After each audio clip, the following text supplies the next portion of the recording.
Mario, ¿cómo es el mecanismo fisiológico del miedo?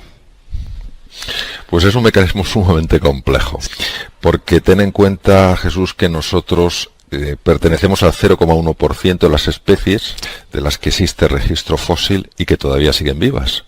¿Cómo hemos conseguido esto? Pues lo hemos conseguido, entre otras cosas, porque hemos sabido distinguir la amenaza antes de que fuera demasiado tarde. Los mecanismos del miedo lo que intentan es captar cualquier cosa que pueda suponer una amenaza.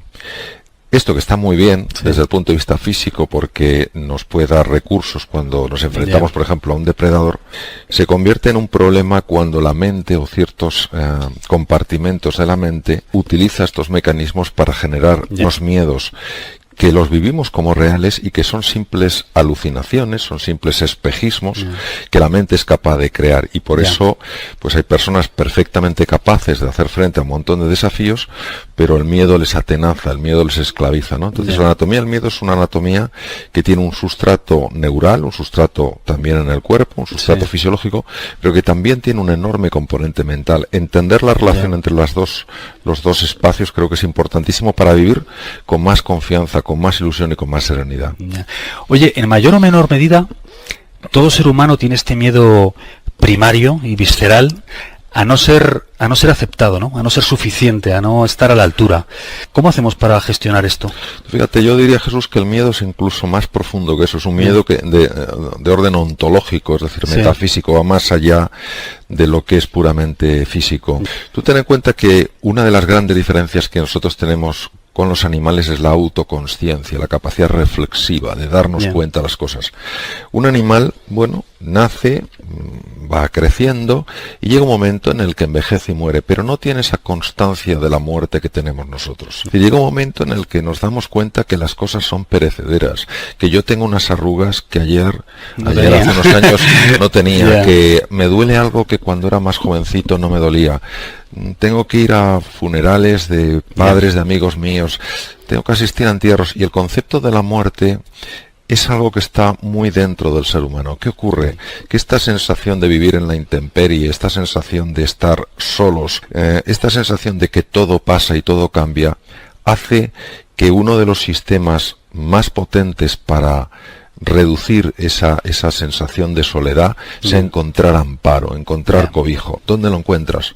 Con los demás.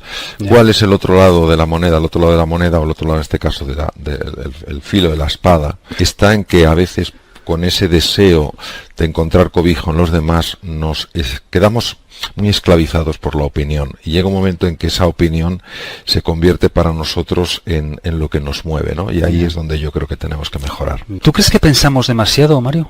Bueno, es una cosa muy fácil de observar. El pensamiento, hay dos tipos de pensamiento: el automático, que no sirve para casi nada, y el reflexivo, que sirve para casi todo. El pensamiento automático son la cantidad de juicios y de prejuicios que manejamos diariamente y que hacen que muchas veces condenemos las cosas o incluso las personas sin ni siquiera conocerlas. Este es un pensamiento que está demostrado que daña la salud.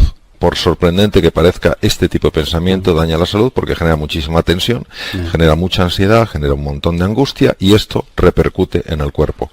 La reflexión es diferente. La reflexión pide sosiego, pide una interiorización, pide aquietar la mente, suspender este pensamiento automático, ahondar más en una idea, y por eso la reflexión sí es muy, muy útil. Por eso todo lo que es la serenidad, silencio, momentos de meditación, etcétera, tiene un efecto tan saludable en nuestro cuerpo.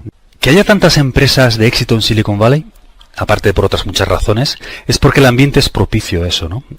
Para mí, ¿cuál es la fórmula de éxito? La fórmula de éxito tiene unos ingredientes muy sencillos. Lo que pasa es que no son fáciles de aplicar. El primero, como muy bien decías tú, es una relación con el fracaso radicalmente distinta a la que tenemos, por ejemplo, en Europa. Ante el fracaso, ellos no se sienten fracasados. Ellos sencillamente ven que una vía se cierra y hay que probar un camino diferente. Y en el camino, en este proceso de emprender un camino diferente, tienen que ver qué aprendizajes salen de esa vía que no ha funcionado. Eso es lo primero.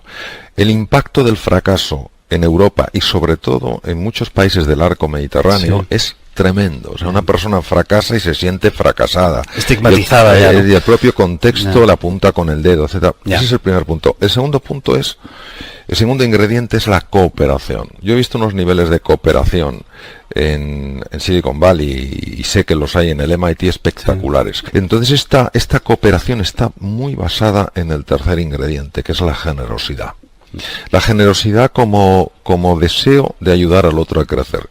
Esto desde una mente muy racionalista, desde una mente muy cartesiana, parece un absurdo. Yo recuerdo esa frase, me parece tan lamentable, que es al enemigo ni agua, ¿no? Entonces, proyectas enemigos donde podría haber amigos. ¿Y qué pasa? Que al final se pelea por un trozo de la tarta en lugar de trabajar juntos para ver cómo hacemos la tarta más grande. Creo que esa es la clave. Se dice que al final del día somos la media entre las 5 personas con las que más interactuamos, ¿no?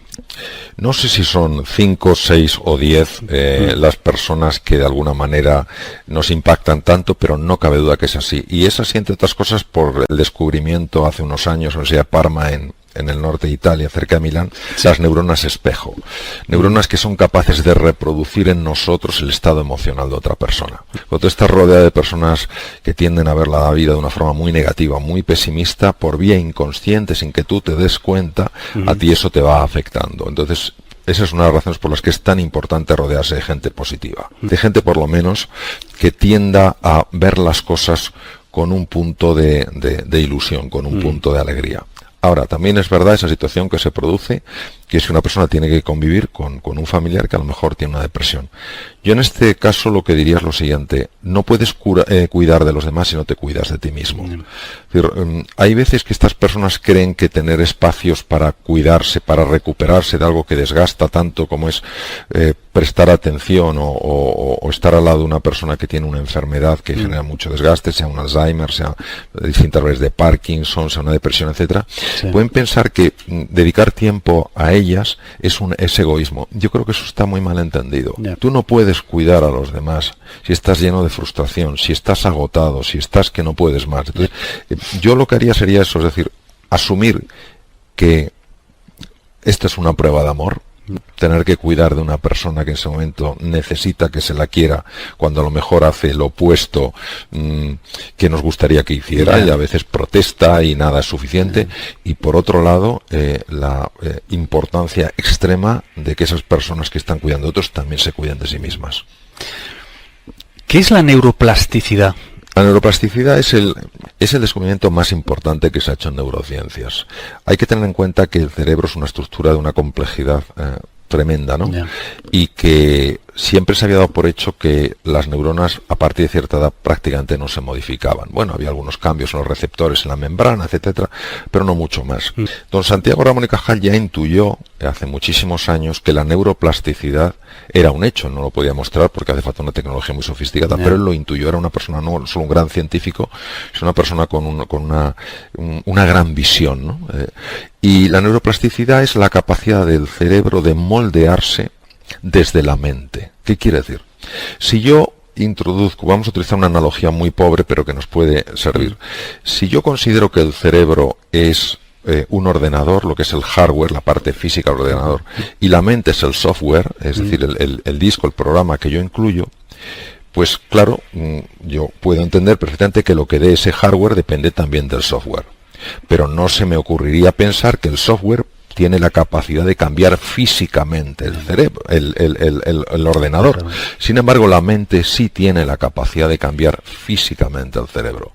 Hoy se sabe que dependiendo del tipo de mentalidad que tú tengas, una mentalidad más optimista, más pesimista, esa mentalidad moviliza una serie de neurotransmisores, una serie de hormonas, una serie de cambios electromagnéticos que sí producen cambios físicos en el tejido cerebral. Esto es lo que se llama neuroplasticidad. Hay de muchos tipos. Está la neuroplasticidad de aquella neurona que cambia los receptores de su membrana y se hace, por ejemplo, más sensible a un tipo de neurotransmisor. Imaginemos, por ejemplo, uno que es el gamma-aminobutírico, que es el que te genera sensación de paz, de calma. Imaginemos lo que significa que una neurona aumente el número de receptores. Quiere decir que esa persona disfrutará de una mayor calma, de una mayor serenidad. Pero también esa neurona puede cambiar su forma de conectarse con otras neuronas. Entonces, crea nuevas dendritas, es decir, nuevas prolongaciones, crea nuevas ramificaciones de su axón, con el cual ella manda información a otras neuronas, y de esta manera se crean nuevos circuitos. Pero hay una tercera forma de neuroplasticidad, que es la más sorprendente, que se llama neurogénesis, que es la formación de nuevas neuronas a partir de células madre. Hoy solo se ha identificado en 2 sitios, los bulbos olfativos, pero hay uno de ellos, el segundo, que se llama el hipocampo, que es un centro de extraordinaria importancia, porque es el que te permite reinventarte, es el que te permite cambiar tu forma de ser y de estar en el mundo. Pues ahí, específicamente en la capa K3, se ha podido ver que se forman nuevas neuronas. Entonces, en 21 días, una célula madre se convierte en una neurona. Estamos hablando de un proceso absolutamente prodigioso. ¿Qué ocurre? Que cuando una persona tiene una mentalidad más positiva, cuando una persona está más ilusionada, cuando una persona se arriesga más en la vida y si se tropieza, aprende, se levanta y sigue adelante, la neuroplasticidad se favorece en todas sus dimensiones. Hay nuevos receptores en la membrana, hay nuevas conexiones, nuevos circuitos y hay nuevas neuronas. Pero si una persona ante los fracasos, ante las dificultades, cae en la depresión, cae en la desesperanza, cae en la sensación de impotencia, hay 2 hormonas que empiezan a subir a niveles muy peligrosos. Bueno, una es un neurotransmisor, que es como una hormona intracerebral, y otra es una hormona que funciona en el cerebro y fuera.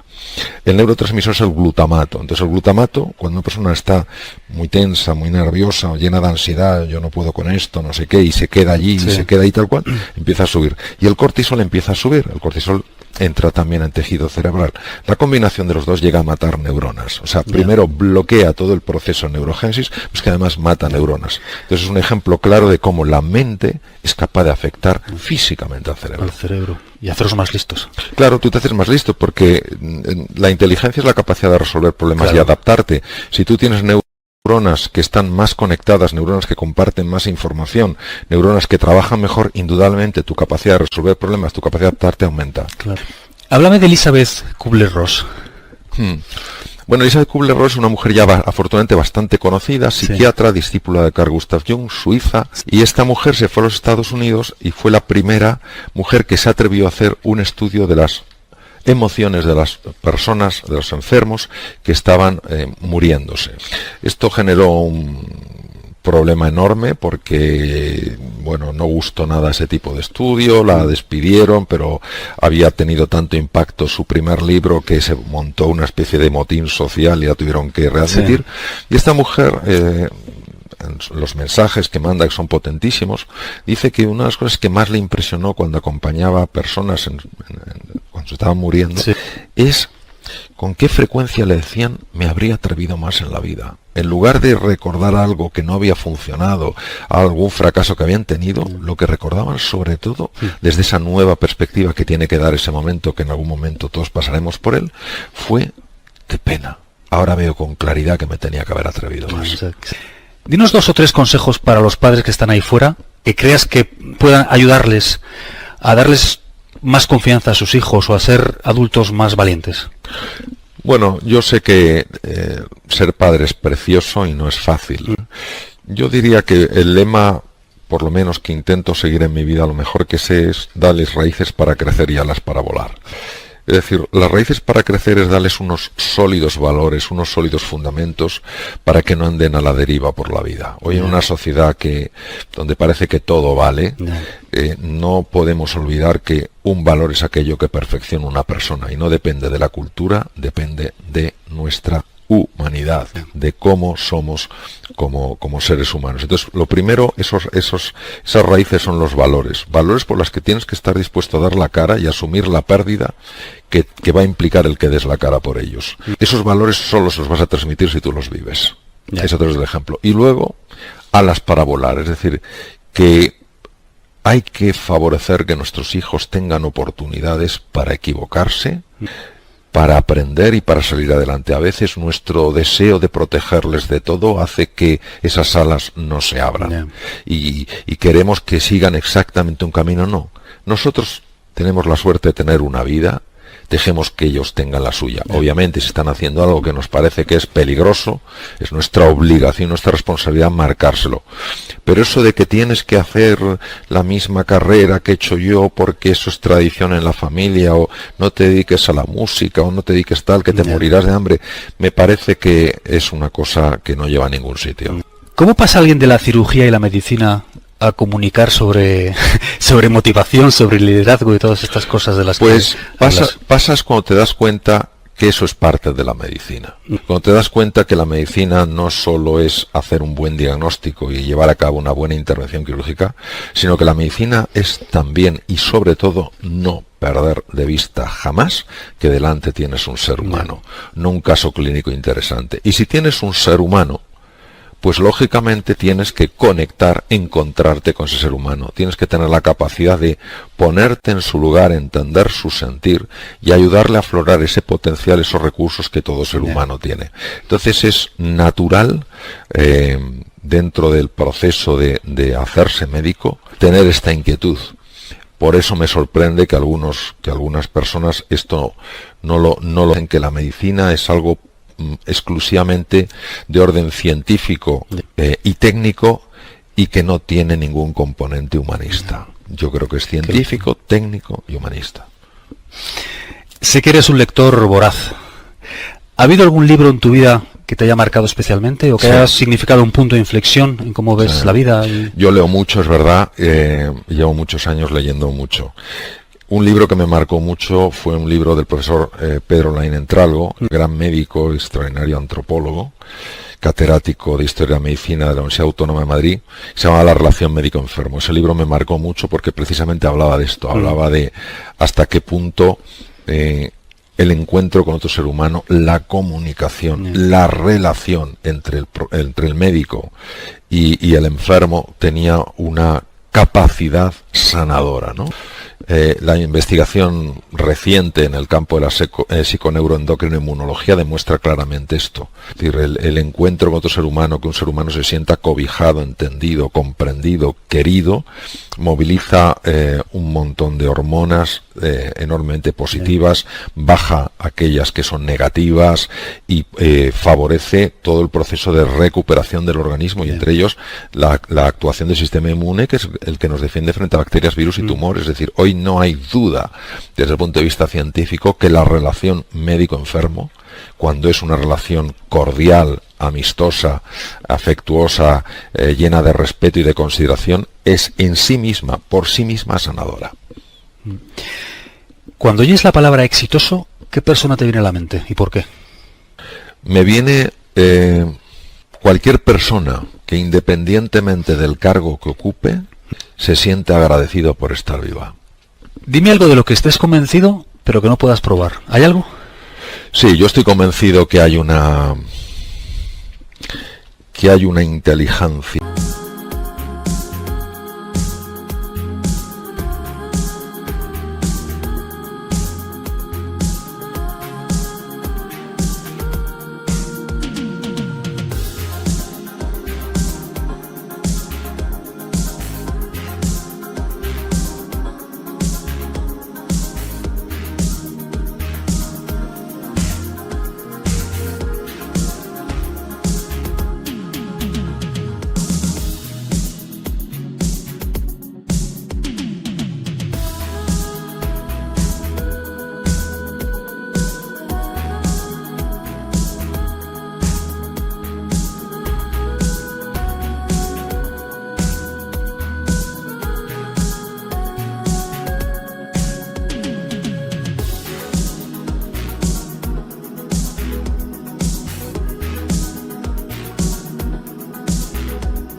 Llena de amor y de sabiduría, que organiza, ordena el cosmos y que siempre, aunque no lo veamos, está a nuestro favor. ¿Hay algo de lo que hayas cambiado radicalmente de opinión en los últimos años? Bueno, yo durante muchos años me he dedicado a estudiar, a reflexionar, a investigar en distintas áreas. Lo que me he dado cuenta es que hay ciertos espacios en el ser humano a los que no se puede llegar a través de la investigación. Solo se puede llegar desde el silencio, la serenidad y la apertura confiada. Es decir, precisamente cuando silencias la mente, puedes acceder a espacios que están llenos de ilusión y están llenos de oportunidades. Si pudieras levantar el teléfono y tener una corta conversación con Mario Alonso Puig de 20 años, que, bueno, imagino que estaría en la Facultad de Medicina. ¿Qué le dirías? No, 20 años no está en la Facultad de Medicina. 20 años yo estaba operando ya. Ya estabas operando. Pero intensamente. Bueno, sí, pues sí, razón sí. de más. Intensamente. Razón de más. ¿Qué le dirías o qué consejo le darías a este joven? Pues yo le diría que todo en la vida suma. Que incluso en los momentos de más dificultad siempre hay una oportunidad de aprendizaje. Le diría que sea agradecido incluso ante aquellas cosas que no le gusten, que sepa siempre buscar el lado positivo de las cosas y que jamás se olvide de que en la vida lo más importante no es lo que tú vas a obtener, sino lo que tú puedes dar.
hopping through the puddle sea,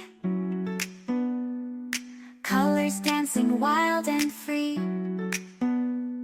Skies are gray but I don't mind, cool raindrops on my skin I find, kicking off my Saturday, watch the clouds just drift away. Rainbow in the rain, what a sight, colors shining oh so bright, dancing in the streets so bright, everything will be alright.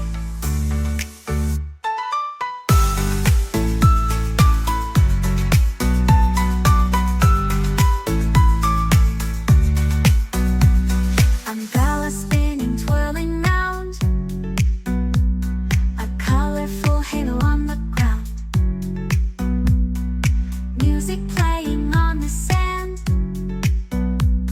skipping beats, the heart will sway, feel the world come out to play. Lightning cracks but don't you fear, magic shines when skies are clear, raindrops whisper secrets true, a hidden beauty shines right through. Rainbow in the rain, what a sight, colors shining oh so bright, dancing in the streets so bright, everything will be alright. Raindrops falling soft, peeks through, rainbow magic me and you, smiling faces, hearts alight, everything will be alright.